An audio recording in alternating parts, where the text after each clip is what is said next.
Todos encontraram? Muito bem. Na nossa última devocional, nós vimos o apóstolo Paulo escrever, né, para ser mais preciso, aos Tessalonicenses, falando a respeito da sua preocupação com eles. Paulo diz que ele já não suportava mais de tanta preocupação com a igreja em Tessalônica, ou com aqueles irmãos. Olha o versículo 1 para a gente lembrar algumas coisas. Ele diz assim, capítulo 3, verso 1: pelo que, não podendo suportar mais o cuidado por vós. Percebe? É como que diz, olha, eu não suportava mais tamanha preocupação com vocês. Lembrando aqui, aquilo que a gente viu na introdução das nossas devocionais, não é? Em Tessalonicenses, que Paulo, juntamente com Silas, ou Silvano, tanto faz, e Timóteo, eles passaram pouquíssimos meses na cidade em Tessalônica. Foram poucos meses com aquela igreja recém-nascida, poucos meses com aqueles irmãos ali. Certamente não deu tempo de instruí-los como ele o fizera antes nas igrejas por onde ele havia passado, ou nas cidades por onde ele havia passado. E agora o que estava acontecendo? Uma vez que eles foram expulsos da cidade, eles ficaram cientes de que a igrejinha nova estava sendo perseguida, que aqueles irmãos recém-convertidos agora estavam enfrentando o maior de todos os seus dilemas, a perseguição em nome da fé. Estavam sendo pressionados para deixarem o caminho, para deixar a fé. E aí vem essas indagações ao coração de Paulo, que ele deixa muito claro aqui nesse texto. Será que aqueles irmãos em Tessalônica, será que eles ainda estão firmes na fé? Será que Satanás, o tentador, não os fez regressar? Será que o nosso trabalho ali em Tessalônica, né, pregando o evangelho entre aquelas pessoas, será que em tudo aquilo não foi em vão? Essa é a preocupação de Paulo. Veja como ele a expressa no versículo 5. Foi por isso que, já não me sendo possível continuar esperando, eu mandei indagar o estado da vossa fé, temendo que o tentador vos provasse e se tornasse inútil o nosso labor. Só por essa razão, Paulo toma uma decisão junto com Silas e Timóteo. Ele fica com Silas na cidade de Atenas e envia Timóteo à cidade de Tessalônica.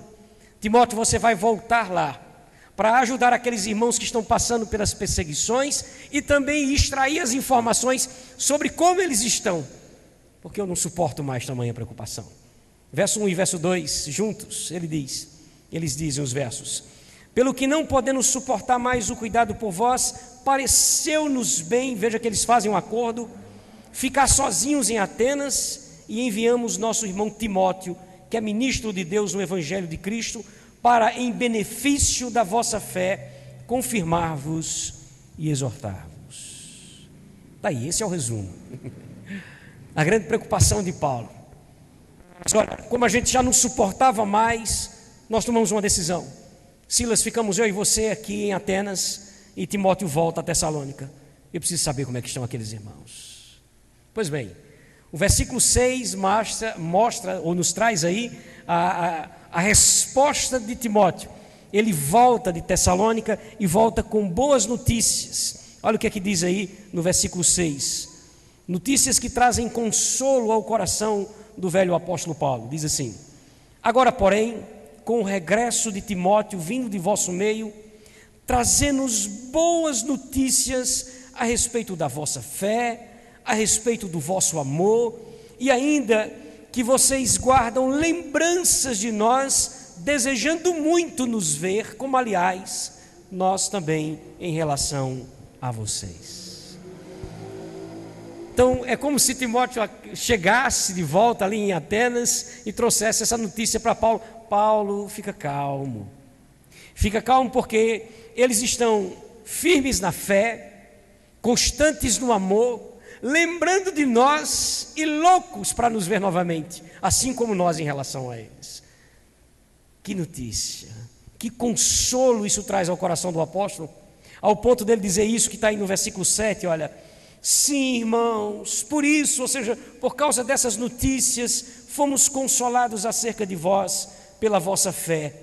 E isso, olha o finalzinho como é bonito, apesar de todas as nossas privações e tribulações. O que é que ele está dizendo aqui? Olha, mesmo a gente aqui passando privações e tribulações, eu, Silas e Timóteo, mesmo assim, nós estamos felizes demais por causa de vocês. Quando chegaram as notícias de que vocês estavam bem, vocês estavam firmes na fé, constantes no amor, lembrando de nós e com saudades do nosso ministério. Paulo ficou tão feliz, irmãos, tão feliz com isso, como a gente viu na última devocional, que ele disse não saber como agradecer a Deus por tudo isso. Ele diz, olha, eu fiquei tão feliz que eu não sei nem o que eu digo a Deus, e tão grato que fiquei. Olha o que é que ele diz no versículo 9. Pois, e isso é uma pergunta, que ações de graça, como podemos agradecer a Deus? Que ações de graça podemos tributar a Deus no tocante a vós outros, por toda a alegria com que nos regozijamos por vossa causa diante do nosso Deus? Eu não sei nem como agradecer a Deus por isso.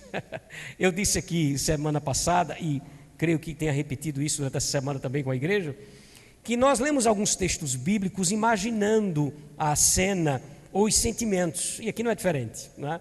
Aqui aconteceu muito comigo nesse capítulo 3, quando a gente olha essa preocupação de Paulo. Eu fico a imaginar Paulo sem conseguir dormir direito. Eu fico a imaginar Paulo transitando ali entre os dois outros missionários pela madrugada e de repente sendo chamado a atenção por um deles que se levanta e diz, Paulo, você não foi dormir ainda? Eu não consigo descansar. Por quê? Tessalonicenses. Eu não paro de pensar nesse povo. Como será que eles estão? Eles estão sendo perseguidos. Timóteo, imagina como é que está a fé dessa turma. Será que Satanás já não atrapalhou o projeto? Será que o nosso trabalho ali foi inútil? Como é que eles estão lidando com a pressão de ter que continuar crendo em Cristo Jesus diante de toda essa oposição? Eu não suporto mais. Eu não suporto mais. Volta lá, Timóteo. E depois de algum tempo, Timóteo regressa, e eu fico pensando que isso é muito tempo, e ele regressa e diz, Paulo, descanse, homem. Eles estão bem, eles estão firmes na fé, eles estão constantes no amor. Paulo descansa porque eles se lembram muito bem de nós e estão loucos para nos ver novamente. E aí Paulo diz, agora eu consigo descansar, mesmo diante dos nossos problemas e das nossas dificuldades, mas o nosso coração goza de alegria. Aí ele para e diz, eu não sei como agradecer a Deus por tudo isso.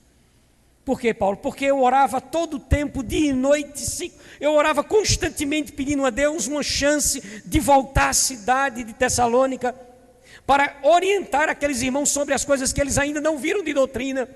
Está no verso 10 isso, veja o que ele diz, no versículo 10 do capítulo 3.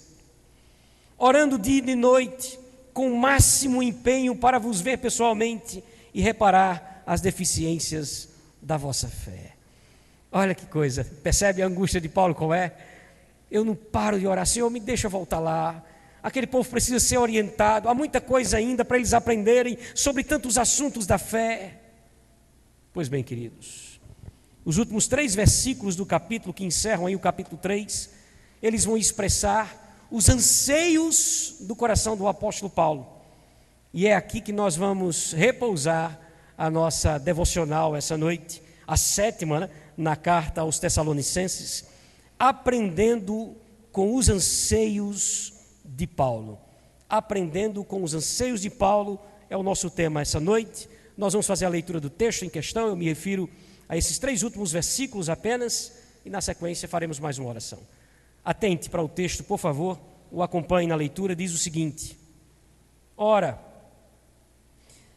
o nosso mesmo Deus e Pai e Jesus nosso Senhor dirijam-nos o caminho até vós, e o Senhor vos faça crescer e aumentar no amor uns para com os outros e para com todos, como também nós para convosco, a fim de que seja o vosso coração confirmado em santidade, isento de culpa, na presença do nosso Deus e Pai, na vinda do nosso Senhor Jesus, com todos os santos.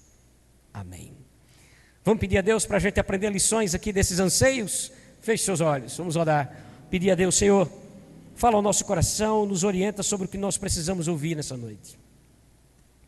Bondoso Deus, que privilégio, como é doce isso, ó Deus, meditar na Tua palavra, sabendo que é por meio dela que o Senhor se comunica conosco. Nós te rogamos em nome de Jesus que Teu Espírito Santo, ó Pai amado, ilumine os nossos olhos para as verdades que precisam ser entendidas e apreendidas por nós. Faz isso por misericórdia e graça, faz isso em nome de Jesus. Amém. Muito bem, meus irmãos, você pode inclusive acompanhar aí no seu boletim que o primeiro anseio que nós destacamos aqui, seguindo inclusive a ordem dos versos, ou o primeiro desejo expresso pelo apóstolo Paulo, diz respeito aos próprios missionários, ou seja, diz respeito a ele, Silas e Timóteo. Então o primeiro anseio dele está relacionado a ele mesmo. Veja, para que eu possa entender o versículo 11, eu preciso amarrá-lo ao verso 10. Eu preciso primeiro ler o verso 10, para que a gente entenda o caminho do 11. Olha o verso 10 novamente, ele diz assim: orando noite e dia com o máximo empenho, para vos ver pessoalmente e reparar as deficiências da vossa fé. Então veja, o seu desejo é regressar a Tessalônica, é rever os tessalonicenses, para poder instruí-los melhor. E Paulo diz: por essa razão, porque eu tenho esse desejo de voltar lá, para instruí-los naquilo que ainda eles precisam aprender, é por isso que eu oro e oro incessantemente, como ele expressa aí, dia e noite, né, ou todo o tempo.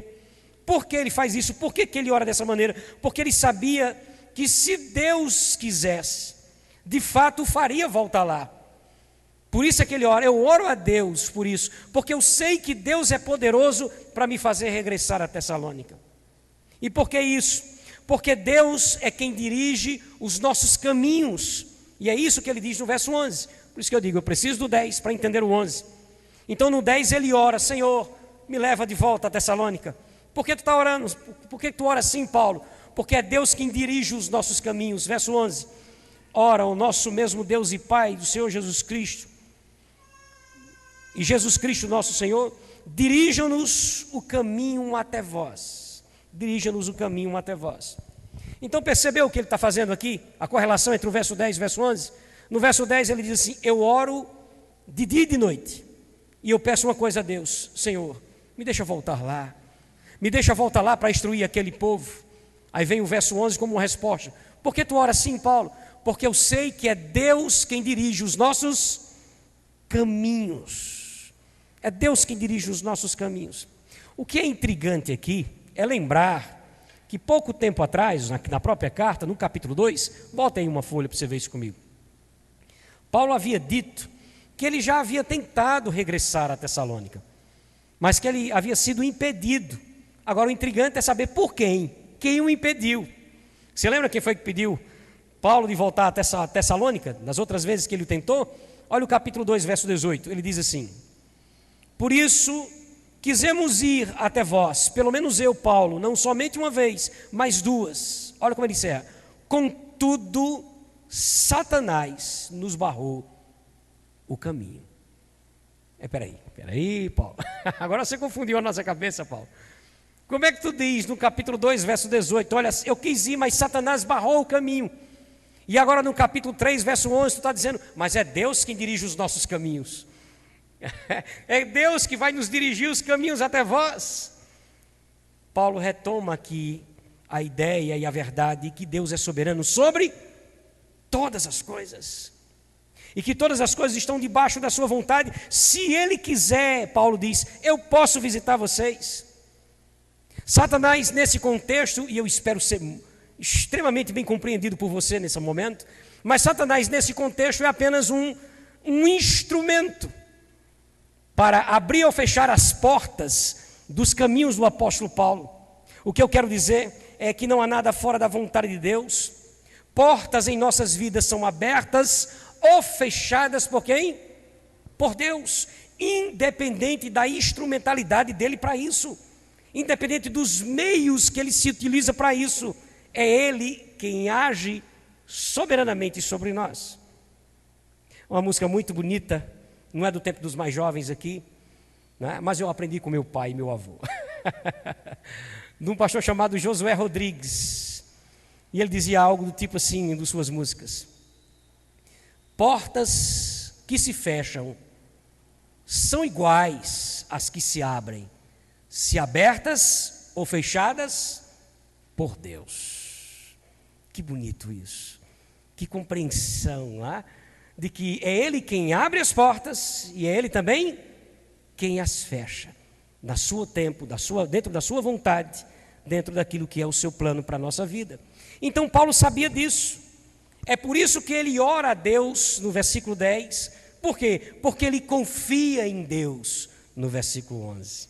Eu suplico que ele me deixe voltar. Por quê, Paulo? Porque é Ele quem dirige os nossos caminhos.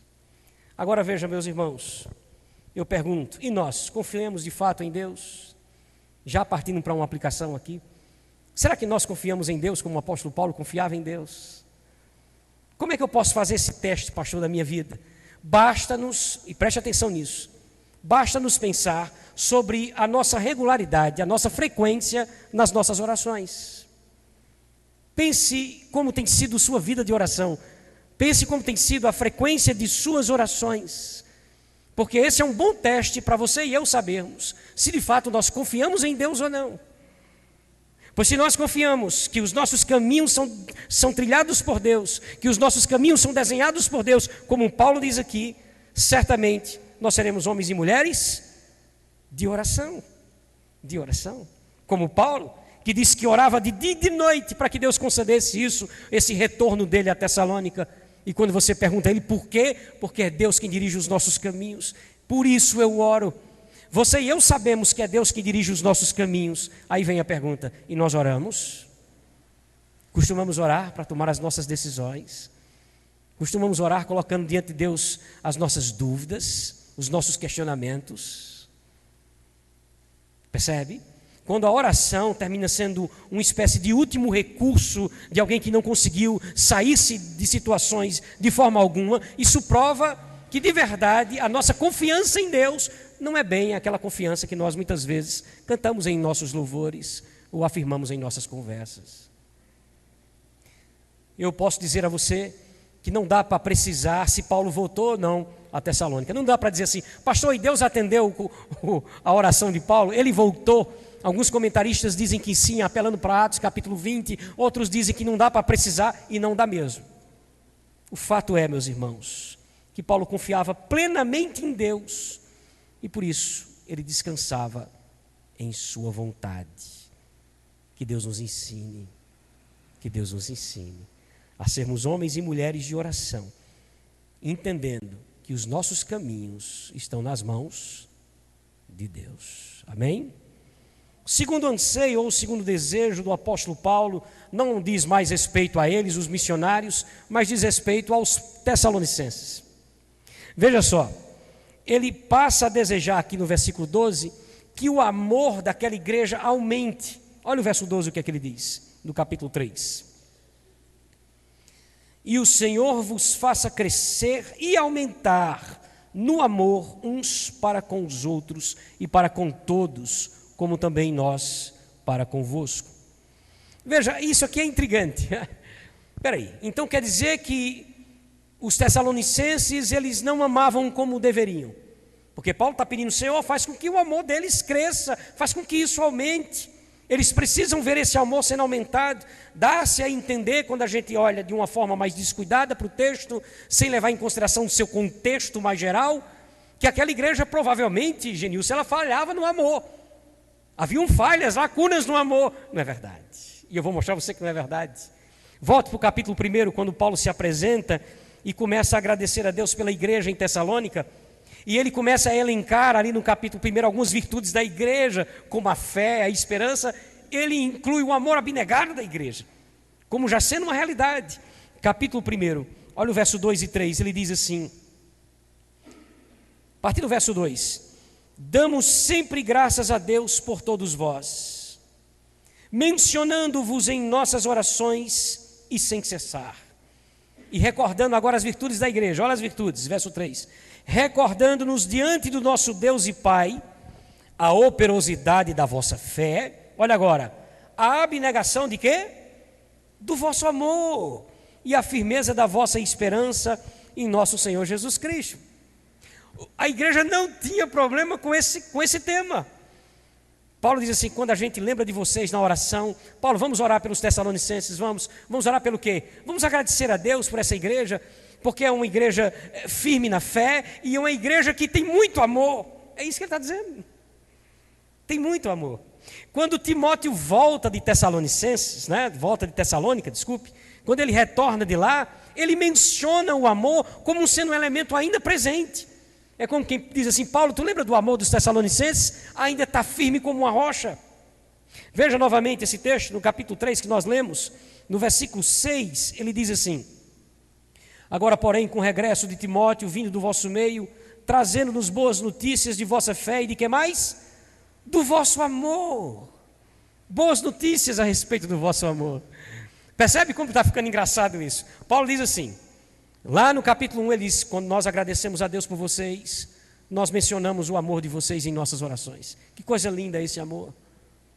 Só que agora eles estão passando por perseguições, pressões, é possível que esse amor tenha diminuído, é possível que esse amor tenha desaparecido, mas quando Timóteo volta, diz, olha, não, de forma alguma. Eles ainda mantêm firme o amor, estão firmes na fé e naquele mesmo amor, Então veja, ainda com tudo isso, ou seja, ainda que esse amor se mostre como sendo uma realidade na igreja nos Tessalonicenses, o desejo da oração do apóstolo Paulo aqui é para que esse amor deles não pare de quê? Não pare de crescer. Não pare de crescer. Veja os termos que ele usa, mais uma vez, no versículo 12. E o Senhor vos faça crescer e aumentar no amor. Crescer e aumentar no amor. Note que mais à frente, no capítulo 3, ele vai repetir essa orientação. Veja o capítulo 4, aliás, versículo 9 e 10. Ele vai tocar de novo no assunto. Ele diz, no tocante ao amor fraternal, quanto ao amor fraternal, não há necessidade de que eu vos escreva, porquanto vós mesmos estáis por Deus instruídos que deveis amar uns aos outros. Eu não preciso escrever isso, porque isso vocês já sabem. A gente precisa amar uns aos outros. Mas veja o que ele diz no verso 10. E na verdade, estáis praticando isso mesmo para com todos os irmãos em toda a Macedônia. Entende? Isso é verdade, vocês já sabem disso e vocês estão fazendo. Contudo, finalizando o verso, vos exortamos, irmãos, a progredirdes cada vez mais. Cada vez mais. Então, olha, gente, a lição que a gente tem aqui é algo que a gente tem que guardar no coração. Preste bastante atenção para sermos bem práticos na nossa aplicação. Paulo diz, olha, eu oro por vocês para que Deus faça crescer e aumentar o vosso amor. Mas Paulo, peraí, Paulo. Você não tinha dito no capítulo 1 que essa turma já amava demais? Quando Timóteo voltou de lá, Timóteo não disse a você que eles continuavam do mesmo jeito? Eles não podem parar de crescer. Queridos, nós não podemos nos conformar com a nossa vida espiritual. Por que eu estou dizendo isso? Porque isso pode ser de fato um costume nosso. Pode ser uma inclinação nossa. Achar que já somos suficientemente bons, achar que já estamos numa situação suficientemente confortável diante de Deus, isso nunca será uma verdade. Nunca. Você nunca pode parar e estacionar a sua vida espiritual achando que você já avançou muito, mas eu mudei demais. Pois é, mas a proposta de Deus é que continuemos mudando até quando? Até o fim das nossas vidas. Sempre haverá pecados a serem vencidos. Você consegue vencer alguns hoje, alguns que costumavam vencê-lo, e você dá festas por isso, sem baixar a guarda. Porque há pecados que precisam ser vencidos em nossa vida ainda, e sempre eles existirão ali.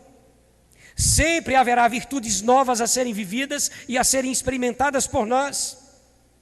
Sempre haverão novos comportamentos que nós precisamos deixar para lá. Sempre haverão novos comportamentos que nós precisamos aderir. Como bons cristãos, sempre sempre e sempre. Nós vamos, aqueles que tiverem o privilégio, nós vamos envelhecer lutando por essas mudanças. Como um animal que tira o corpo velho, como um animal que tira a casca velha, que troca de pele, a mesma coisa a gente vai estar fazendo isso constantemente, constantemente, constantemente. Nesse mesmo exercício de suplicar perdão a Deus pelos pecados e continuar na luta, na luta, na luta pela nossa santificação. Paulo olha para os Tessalonicenses assim: ótimo, que amor lindo, como é abnegado o amor de vocês, é digno de todo elogio. Eu só peço uma coisa: não parem, não se conformem, não achem que isso é suficiente, porque se isso acontecer, a tendência é que isso diminua. Vocês precisam lutar pela vida espiritual. Não dá para baixar a guarda, irmãos. Nunca, nunca. Veja mais, esse amor experimentado pelos Tessalonicenses não era, como você deve bem suspeitar, um mero sentimento, mas era uma postura de querer e buscar o bem do próximo, independente de quem ele seja. Agora eu quero que você perceba outra coisa. Mesmo Paulo desejando aqui, como ele disse, completar a sua missão de voltar a Tessalônica para instruir novamente aqueles irmãos, ele sabe que Deus não precisa dele para isso. Mesmo Paulo dizendo assim: eu preciso voltar porque vocês precisam ser instruídos. Mas lá no fundo, se você perguntar mesmo a Paulo, mas você acha que você é indispensável? Que conversa. Deus faz comigo ou sem mim isso aí. Olha que coisa linda o texto novamente, ele diz assim: o Senhor vos faça crescer e aumentar no amor uns para com os outros, ou seja, para com seus irmãos em Cristo, e para com todos, no que se refere aos homens de uma forma geral. Ou seja, ao mesmo tempo que ele está instruindo a igreja a prosseguir aqui no amor, ele sabe que Deus é quem muda as nossas vidas. Por isso que Paulo não só instrui, Paulo ora.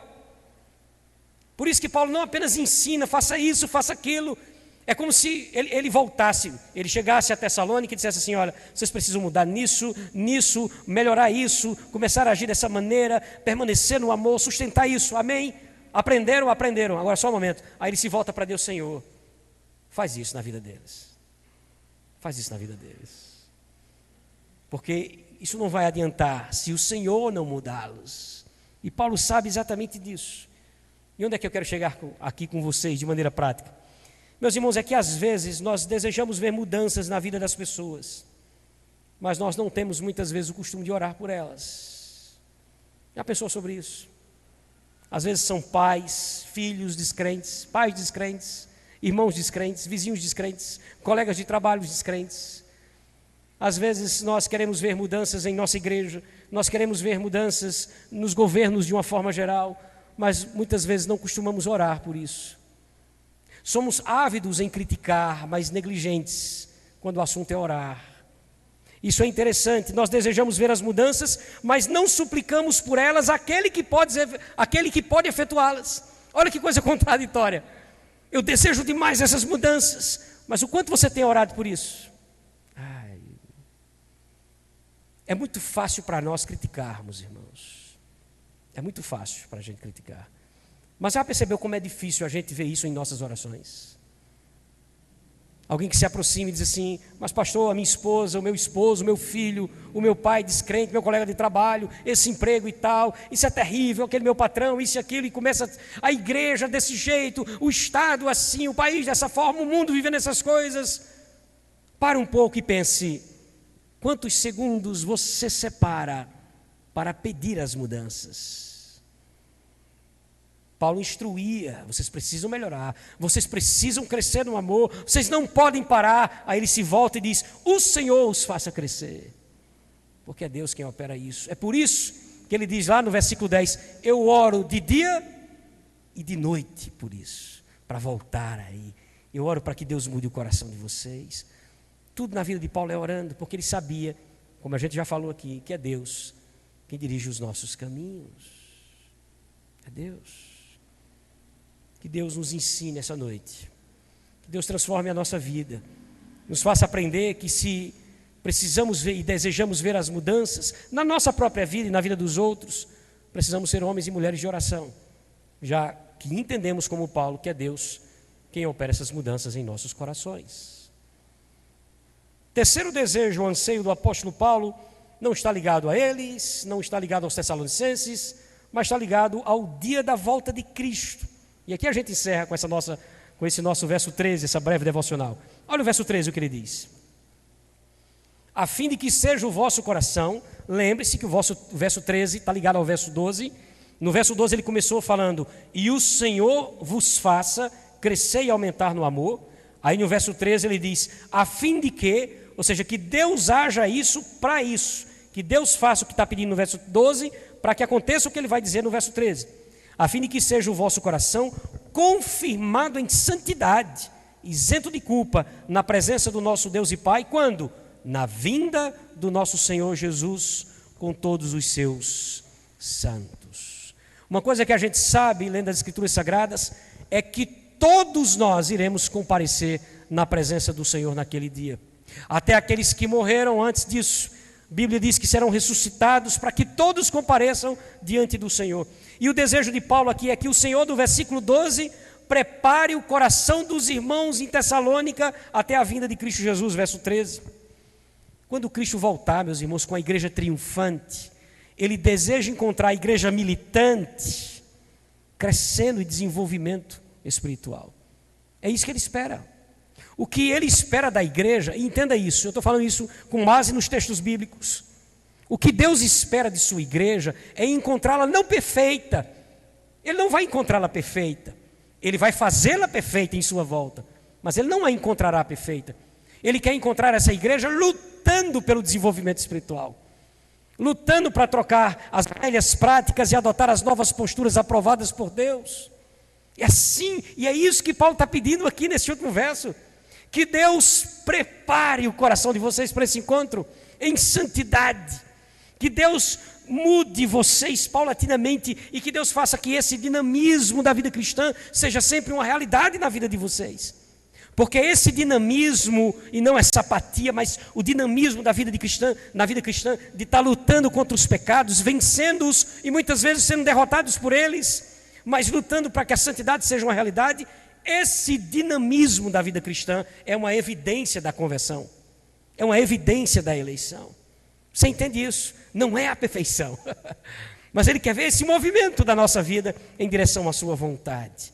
E é isso que Paulo está pedindo aqui no verso 13. Ó Deus, prepara o coração dessas pessoas, prepara o coração deles, que eles cresçam cada vez mais e mais no amor, que eles cresçam em suas virtudes, que eles sejam santos, cada vez mais e mais, em pleno desenvolvimento, buscando cada vez mais a santificação, mas conscientes de que Deus é quem opera em nós, como Paulo disse aos Filipenses, o querer e o efetuar, conscientes disso.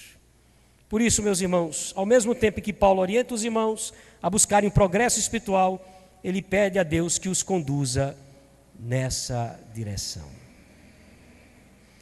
Esse texto nos deixa uma lição central. A lição central é essa: é Deus sempre que opera todas essas coisas em nossa vida. É Deus sempre que opera tudo isso. Quando a gente observa os anseios e desejos de Paulo, é isso que nós aprendemos aqui. Que Deus é quem dirige o nosso caminho de uma forma soberana, nós vimos isso no versículo 11. Que é Deus quem nos faz viver as virtudes que Ele mesmo exige de nós. Isso aqui é intrigante, né? Isso aqui é intrigante.